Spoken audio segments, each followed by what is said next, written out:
Bom dia, UPA. Bom dia aí todos os papais, as mamães, todos os responsáveis pelos adolescentes da nossa Igreja Presbiteriana de Botafogo. Eu sou o Reverendo Diego, pastor auxiliar lá da Igreja de Botafogo. Estamos aqui na nossa Escola Bíblica Dominical para mais um encontro desse tema que nós temos tratado já há algum tempo, que é Na Estrada Seguindo Jesus, uma viagem de conhecimento do eu e também do Criador. Um tempo para a gente refletir biblicamente sobre a palavra de Deus, sobre a vontade de Deus e também para nos ajudar a entender, a discernir, a enxergar o mundo e a cultura ao nosso redor. A gente faz isso, como sempre, baseado no texto bíblico, baseados na palavra de Deus. A nossa lição de hoje, como está aí na minha e na sua tela, é a lição de número 9, que fala para a gente percorrer a segunda milha, que fala sobre o amor. A gente já viu bastante coisa na semana passada comigo, já a gente falou sobre fugir dos atalhos, sobre a necessária preparação doutrinária. Se você não assistiu, vale muito a pena dar uma olhada lá na nossa playlist das aulas da Escola Bíblica Dominical para os adolescentes, que aquele texto fala pra gente, aquela aula fala pra gente sobre a importância de nós não pularmos o ensino, não ignorarmos o ensino da palavra de Deus. Nosso mundo todo, ele é ordenado por regras, por parâmetros. Alguns jovens agora, adolescentes, já chegando na idade adulta, acabaram de fazer o Enem, né? E viram isso. Não dá para chegar lá no Enem e querer responder o que deu na cabeça, o que está a fim de dizer, né? O que eu acho. Não. Né? Há um edital, há uma série de regras para nós seguirmos.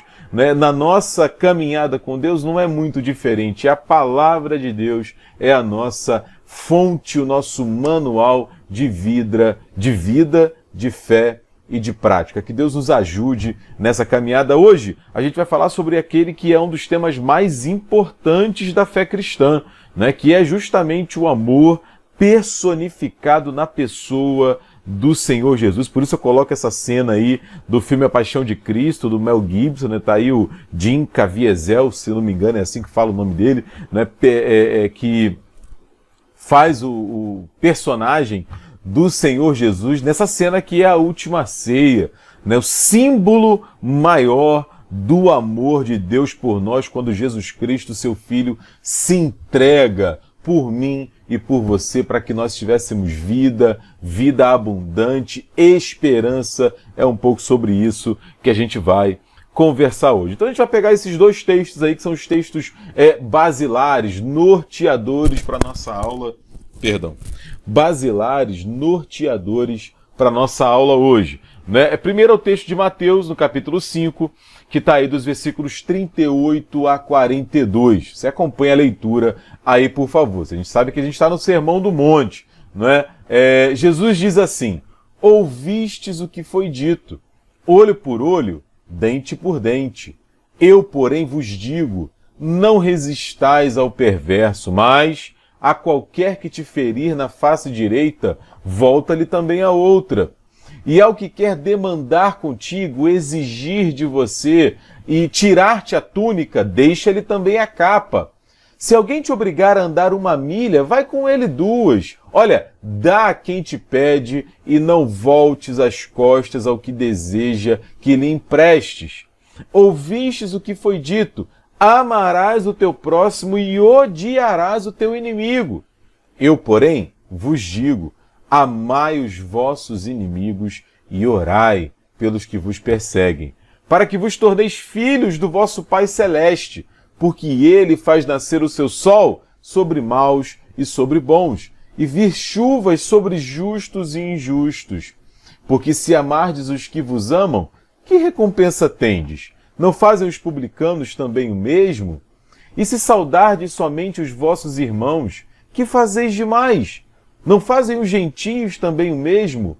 Portanto, sede vós perfeito, como é o vosso Pai Celeste. O que Jesus está fazendo? Jesus está fazendo uma oposição entre aquilo que o povo de Deus, os judeus, naquele momento da história, conheciam como a lei, como a vontade de Deus, e a palavra de Deus, como ela de fato deve ser lida, de fato deve ser interpretada.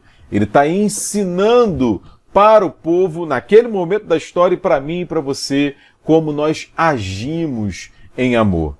Né? Diz a história da pesquisa do texto que Jesus foi o primeiro ser humano, a primeira pessoa, e a gente sabe que ele é 100% homem e 100% Deus, falamos sobre isso inclusive na aula passada, que nos chama a ver o próximo, não é? A amar o próximo, independente de polarizações como o mundo que a gente está vivendo hoje, de etnia, de nacionalidade, de esquerda, de direita. Não! O outro é a imagem e semelhança de Deus.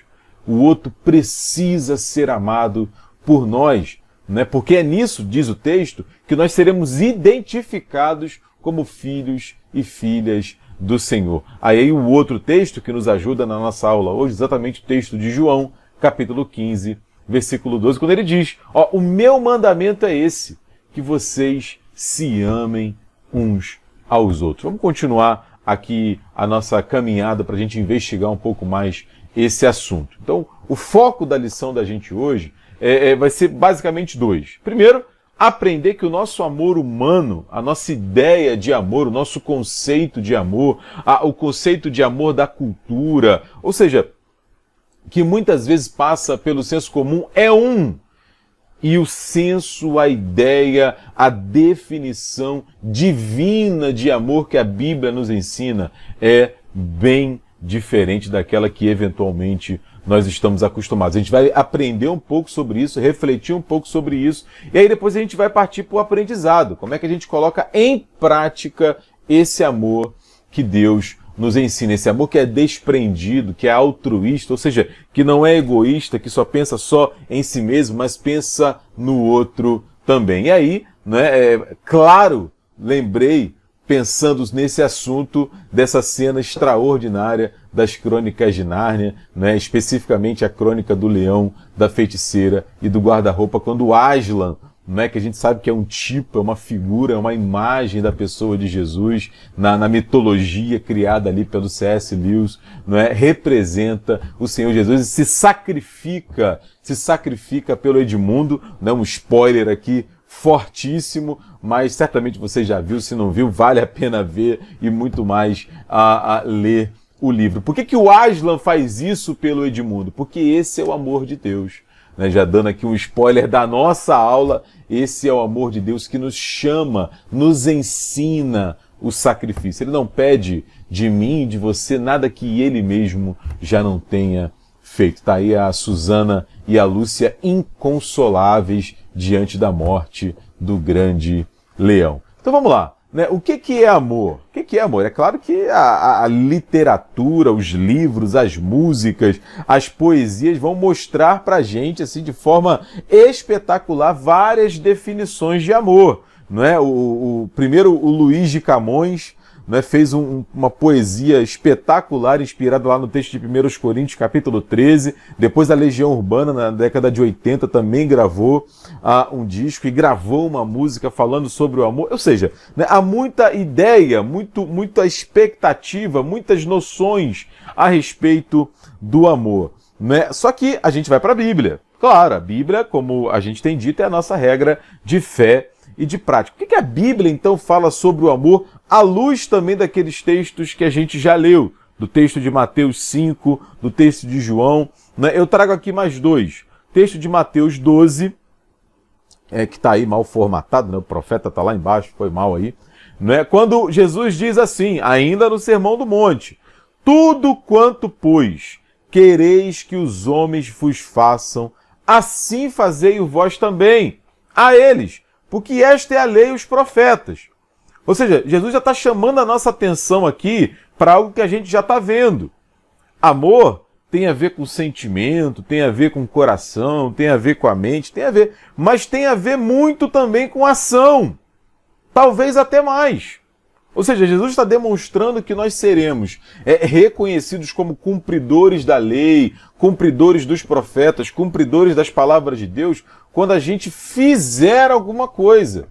Fizer o quê? Fizer com os outros o que nós gostaríamos que fosse feito com a gente mesmo. Beleza? Então, amor é sentimento, é sensação show, mas também é ação, né? Ação a partir da palavra de Deus. E aí há um outro texto lá de Lucas 10, 27, quando Jesus fala pra gente, explicando pra gente como que o amor se percebe, como que o amor é transmitido, quando ele fala, ó, vocês devem amar o Senhor, o Deus de vocês, de todo o coração, de toda a alma e de todas as suas forças e de todo o entendimento. E você vai amar o seu próximo como você ama a si mesmo. Ou seja, há um componente total de quem nós somos na ação de amor direcionada ao próximo. E da mesma maneira como eu amo a mim mesmo, eu amo o meu próximo. E talvez a melhor definição que eu encontrei para explicar como que é esse amor, né, que eu transmito para o outro foi a do C.S. Lewis. C.S. Lewis, né, que eu já citei aqui das Crônicas de Nárnia, no seu Cristianismo Puro e Simples, ele ensina para a gente, né, que uma ideia para a gente entender esse amor é o seguinte: nós sabemos as nossas fraquezas, nós sabemos as nossas limitações, nós sabemos as nossas dificuldades e ainda assim a gente se ama, a gente cuida do nosso corpo, a gente se alimenta, a gente se exercita, a gente se preserva. Então, olha para o seu próximo e faz a mesma coisa, porque ele também tem as limitações, as fraquezas, as lutas e dificuldades dele e também precisa ser amado. Ou seja, mais uma vez aqui, nesse meu amor direcionado a Deus e nesse meu amor direcionado ao meu próximo, há um componente importantíssimo aqui de ação, de atitude, né? Vamos continuar. Porque o convite que a Bíblia faz para a gente, na lição que a gente está vendo hoje, é exatamente aí o praticar, viver, realizar esse amor que vai além. Né? Como assim, Diego? E aí eu volto aqui àquilo que eu já acabei de comentar anteriormente. Porque o pecado, e não adianta, né? O pecado é uma marca indelével da humanidade, no nosso relacionamento com Deus e no nosso relacionamento uns com os outros, ele causa uma ruptura.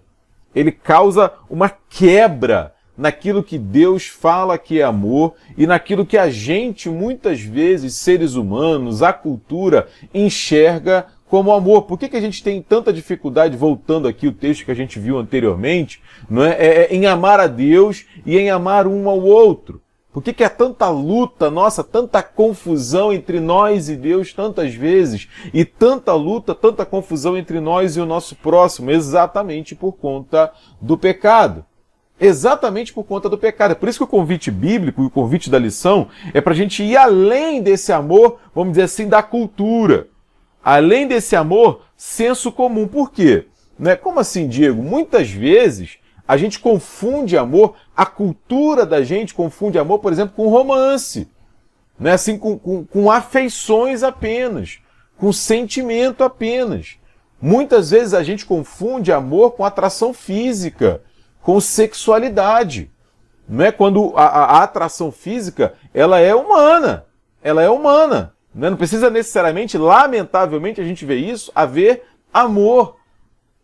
Haver amor, e muitas vezes a gente se entristece com isso, quando as pessoas são reduzidas a meros objetos e literalmente usadas umas pelas outras, exatamente porque não entende, não sabe, ignora o que é o amor. E a gente vê isso muito na cultura, ao nosso redor, e entre os jovens, lamentavelmente, isso também é uma marca. Se confunde amor, por exemplo, com receber algo em troca. Se fulano faz alguma coisa por mim, então ele me ama. Se fulano ele não faz nada por mim, então ele não me ama. Mas peraí, é claro que deve haver uma reciprocidade, é claro que deve haver atitude. Mas vem cá, só recebendo algo em troca que se manifesta amor? Será que é isso? A cultura muitas vezes diz isso pra gente. Um amor ser... um amor condicionado. Eu só amo se ela for assim, for daquele jeito, fizer isso. E aqui eu não estou falando só de romance, como eu citei anteriormente, mas também entre amigos, mas também na família. O conceito da gente, por isso essa figura aí dessa pessoa, desse homem confuso, faz todo sentido. Porque pode se confundir até amor com uma relação sem compromisso. Não é não? Eu não demonstro compromisso nenhum com você, mas eu digo que te amo. Como é isso? Né? As minhas atitudes em relação a você, em absoluto, não demonstram amor. Não demonstram amor. Como isso pode ser amor? Simplesmente não é possível.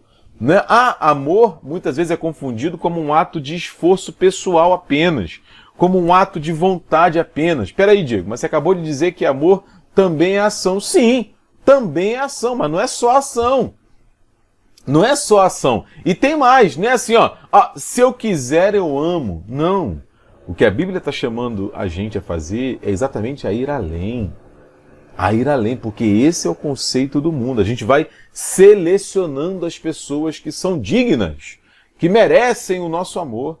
A gente acabou de ver Jesus falando que o sol de Deus, que a chuva de Deus, né, o sol brilha, a chuva cai sobre justos e injustos, sobre bons e ruins.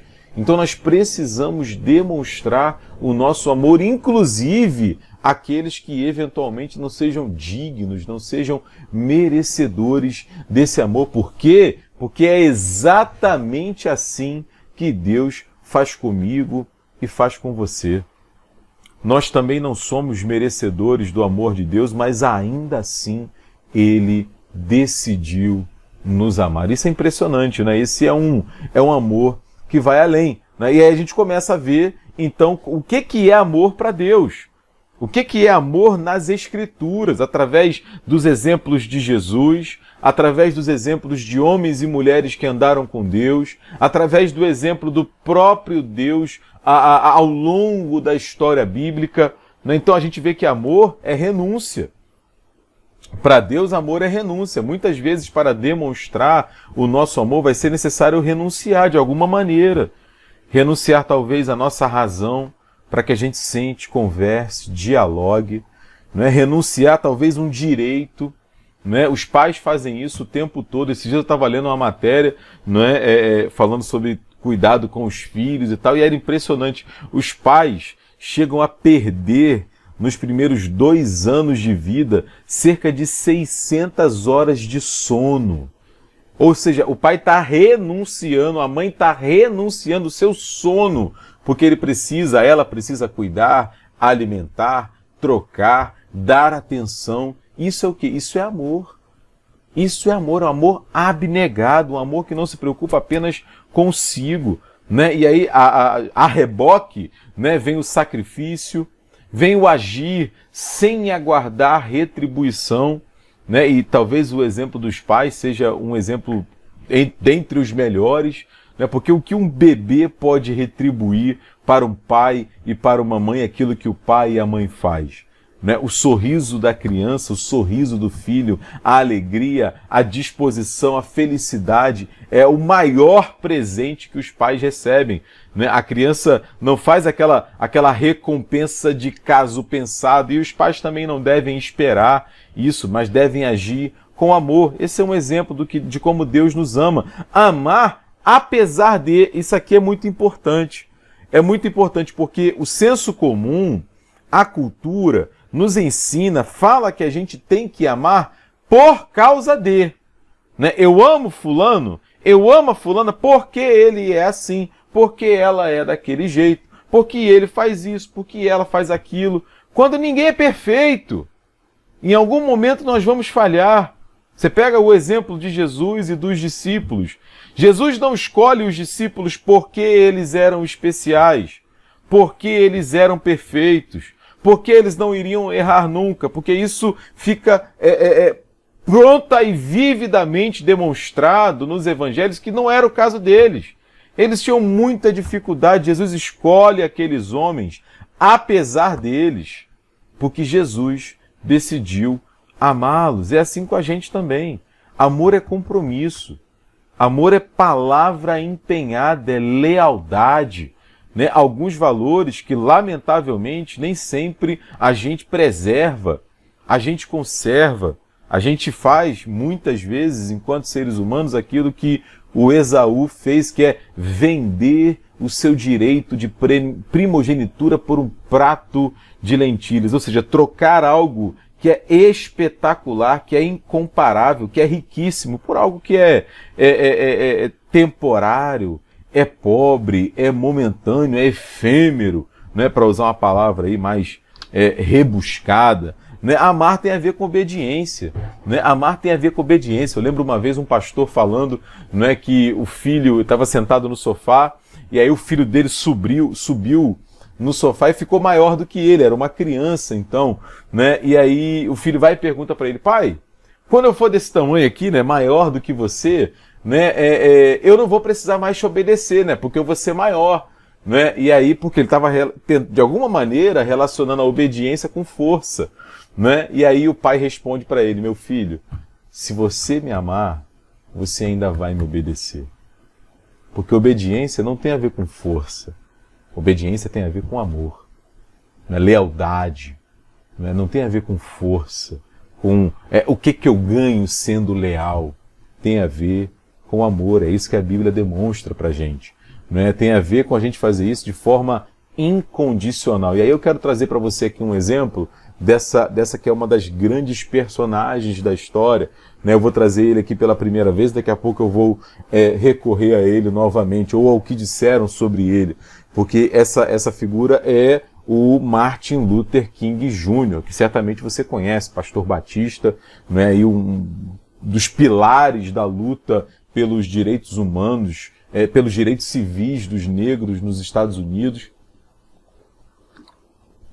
Prêmio Nobel da Paz, enfim, uma figura extraordinária. E ele dizia isso, sobre esse amar sem escolher as pessoas. Ele dizia que a gente não tem que gostar das pessoas. Né? Muitas vezes, aqui eu já começo a introduzir um assunto que eu já vou falar daqui a pouco, né? A gente não tem que gostar, nutrir afetos por quem, por exemplo, nos faz mal. Né? Mas nós temos que amar, porque amar tem a ver com decisão, tem a ver com lutar e preservar o bem e o bom para o outro, ainda que eventualmente eu não nutra afetos por ele, não é porque ele é uma pessoa que me fez mal, que me machucou, que me magoou. Mas amar é diferente, é transcender. Na luta do Martin Luther King, por isso ele era guiado também pela não violência, né? Porque não era na base da violência que os direitos seriam alcançados. Martin Luther King lutou bravamente contra isso, sem fazer acepção de pessoas. Mas vamos caminhar, né? Esse amor que vai além, ele, como eu tenho dito, ele é uma marca na vida e no ministério de Jesus. Aí eu trago algumas reflexões bíblicas de Jesus sobre isso. Né? Tendo Jesus ouvido isso, ou seja, Jesus estava chegando na casa de Mateus, do publicano, cobrador de impostos, e ele janta com ele, almoça com ele, faz ali uma refeição com ele, e os religiosos começam a julgar. Ah, esse daí está dizendo que é profeta, mas ele come com quem peca. Ele come com esses publicanos, cobradores de impostos, que subornam, que roubam. Não, esses homens não são dignos da presença de Deus e de Jesus. Jesus responde para aqueles homens o seguinte: olha, os sãos, quem está bem, não vai para o hospital. Quem está bem não vai para o hospital. E sim, quem está doente. Então eu vim exatamente para esse tipo de gente. Eu não vim para chamar justo, eu vim para chamar pecador. E aqui tem uma ironia extraordinária. Que ironia, Diego? Não tem justo, gente. Todos nós somos pecadores. Todos nós. O problema é que aqueles homens se achavam tão superiores que eles não se enxergavam pecadores. Eles achavam que eram perfeitos. Jesus fala: não, eu vim para todo mundo. Esse segundo texto, que é o texto que a gente leu agora há pouco, de Mateus 5:38, fala exatamente da relação da vingança com a graça. Né, do olho por olho e do dente por dente, com o amor, com caminhar a segunda milha, com a compaixão, com a paciência. Porque através desses atos nós demonstramos amor. Né? E uma das cenas mais extraordinárias do Evangelho, que está retratada aí no Evangelho de Lucas, capítulo 23, dos versículos 33 e 34, é quando Jesus está na cruz, né? E ele olha para aqueles que estavam crucificando ele e ele diz, Pai, ele ora por eles. Pai, perdoa eles. Eles não sabem o que fazem. Pai, tem misericórdia deles. Eles não sabem o que fazem. Ou seja, ele estava orando exatamente porque quem estava matando ele. Demonstrando amor, graça e misericórdia. Por isso é que a cruz, ela tem tudo a ver com amor, porque Jesus ele exatamente demonstra o seu amor. Ele não só discursa, ele demonstra em um ato extremo de amor quando ele morre na cruz por mim e por você. Por isso esse amor, né, e na segunda parte da nossa lição aqui a gente vê isso, ele é um amor ativo. Ele é um amor ativo, ele é um amor que age. Veja, Jesus não está chamando a mim e a você, e eu já vou recorrer aqui à segunda citação que eu vou fazer aqui do Martin Luther King, né? Ele não está chamando a mim e a você a subserviência. Ou seja, agirmos como capaz. Diego, então Jesus está chamando a gente a servir de capaz para os outros? É claro que não. É claro que não. A gente vê isso nos evangelhos. Ele enfrenta aqueles líderes religiosos hipócritas, ele lida com aqueles homens, ele lida com aquela gente que só falava da palavra de Deus da boca para fora. Ele enfrenta, ele acusa. Né? Jesus não era subserviente, não. E o chamado de Cristo é para que a gente haja da mesma maneira, que a gente tenha autocontrole, que a gente não se permita agir por instinto, agir como um animal age. Um animal age de forma instintiva. Não. Jesus nos ensina a agir na força do Espírito Santo, se autocontrolando, preservando a nossa vida, preservando a vida do outro. Jesus nos chama a agir, e eu começo a enfatizar isso aqui, né, na força do Espírito Santo, com maturidade, com reflexão, com uma ação com os nossos, com a nossa família, com os nossos amigos, que seja refletida, que pese as consequências. Isso tudo são demonstrações de amor que espera a transformação nossa do outro, da realidade em Deus, fazendo tudo quanto for possível se fazer para que essa realidade seja transformada, não é? Por isso, a gente precisa, e essa é a única maneira de alcançarmos esse amor que Deus nos propõe, com Deus agindo na nossa vida. Por isso que a palavra de Deus fala que o Espírito Santo habita em nós. Por isso que a palavra de Deus nos chama a orar, a ler a Bíblia, a aprofundarmos a nossa vida com Deus, porque esse tipo de autocontrole, essa maturidade, essa compaixão, essas ações que nos levam a imitar o amor de Deus, né, só são possíveis na nossa vida se a gente reconhecer a nossa necessidade de Deus. Né? E aí eu trago novamente agora o Martin Luther King. No funeral dele, né, um dos seus amigos, um daqueles que colaboravam com ele, o Dr. Benjamin Mays, eu leio aqui na nossa revista, ele faz uma lista das injustiças que o Martin Luther King havia sofrido antes de ser assassinado. Né? Ele diz assim, ó, se algum homem conheceu o significado do sofrimento, este foi King. A sua casa foi bombardeada. Viveu durante 13 anos, dia após dia, sob constantes ameaças de morte. Ele foi maliciosamente acusado de ser comunista. Ele foi falsamente acusado de ser hipócrita. Ele foi esfaqueado por um membro da sua própria etnia. Ele foi esmurrado no vestíbulo de um hotel. Ele foi preso mais de 20 vezes. Uma vez foi profundamente magoado porque os seus amigos o traíram. E não obstante, este homem não guardava amargura em seu coração, nem rancor em sua alma, ou espírito de vingança em sua mente. E ele andou por este mundo pregando a não violência e o poder redentor do amor. Ele dizia que a gente só podia vencer o ódio com amor. né? Talvez até parafraseando o Nelson Mandela, numa frase dele que ficou famosa também, o grande líder sul-africano, né, que lutou contra o apartheid, ele falou, as pessoas aprendem a odiar. Se elas aprendem a odiar, elas podem aprender a amar também. E aí a gente pode combinar. Martin Luther King, Nelson Mandela, Madre Teresa de Calcutá, tanta gente que a gente conhece ao longo da história, eram pessoas fracas? De jeito nenhum. Eram capachos subservientes porque pregavam e falavam do amor? De jeito nenhum. De jeito nenhum. Né? Aprenderam exatamente a viver e a agir esse amor ativo. Então aqui a gente vai caminhar para o final da nossa aula com algumas dicas para a gente exercitar esse amor divino na nossa própria vida, lembrando que nós precisamos da ajuda de Deus nesse processo. Então, por exemplo, né, ame o seu próximo. Ame o seu próximo. Né? Quem é o meu próximo? A parábola do bom samaritano. Na parábola do bom samaritano, Jesus nos ensina o próximo é aquele que está diante de nós. É aquele que está diante de nós. Ame o seu próximo e peça a Deus, né, que te livre do ciúme, te livre da inveja, te livre da insegurança, porque Deus te ama. Você não precisa ter ciúme, não precisa ficar inseguro, não precisa ter medo, não precisa ter inveja, porque Deus te ama, meu irmão, minha irmã. Né? Segundo, aceite as pessoas como elas são. Né? A gente pode orientar, conversar, aconselhar, refletir, mas nós não temos o poder de mudar as pessoas. Quem tem esse poder é Deus.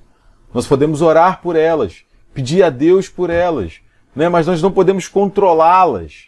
Nós não podemos agir como se fôssemos superiores, nós não podemos ser preconceituosos. Né? E como eu disse lá no início da aula, isso não tem a ver com o que a pessoa crê sobre política, sobre religião, sobre time de futebol, sobre cor da pele. Não faz sentido. Não faz sentido. Por isso eu preciso aceitar e amar as pessoas como elas são. Né? Como elas são. E naquilo que nós e elas precisamos eventualmente mudar, precisamos colocar isso diante de Deus. Né? Esse amor e essa aceitação o que nos permite atingir isso é a ação do Espírito Santo na nossa vida. Seja generoso, né, prestativo, compassivo, né, que Deus livre a gente do egoísmo. Seja flexível, né, flexibilidade. Peça a Deus, vamos pedir a Deus, gente, que Deus livre a gente da intransigência, da impaciência. A gente vive a era do fast food, é controle remoto, é cancelamento. Né? Se não for do nosso jeito, não é de jeito nenhum. Que isso? O amor de Deus nos ensina a ir além. Né? Vamos buscar todos os dias sermos transparentes, sinceros, que as pessoas não precisem lidar, não tenham que lidar com uma máscara, mas com a verdade diante de nós. E eu coloco essa moça orando, lembrando, reforçando que tudo isso só vai ser possível se colocarmos a nossa vida diante do Senhor. Né? Para a gente concluir, eu quero deixar um dever de casa aí para você. Puxa, Diego, é difícil isso aí, hein? Né? E a gente aqui só deu uma pincelada, né? É muito difícil, é difícil para mim, certamente é difícil para você também. Por isso a gente precisa exercitar. Né? Citando o C.S. Lewis mais uma vez, ele diz que ninguém começa a fazer matemática resolvendo logaritmo, né? Que eu nem sei o que é, me veio à mente aqui agora a palavra difícil de matemática. Né? Não, a gente começa fazendo 1 mais 1, fazendo 2 mais 2. Né? Esse é o exercício que nós somos chamados a fazer, a aprender a amar e agir em amor. Isso é um exercício. Né? Então, a gente já falou sobre pedir a Deus que nos ajude a fazer isso.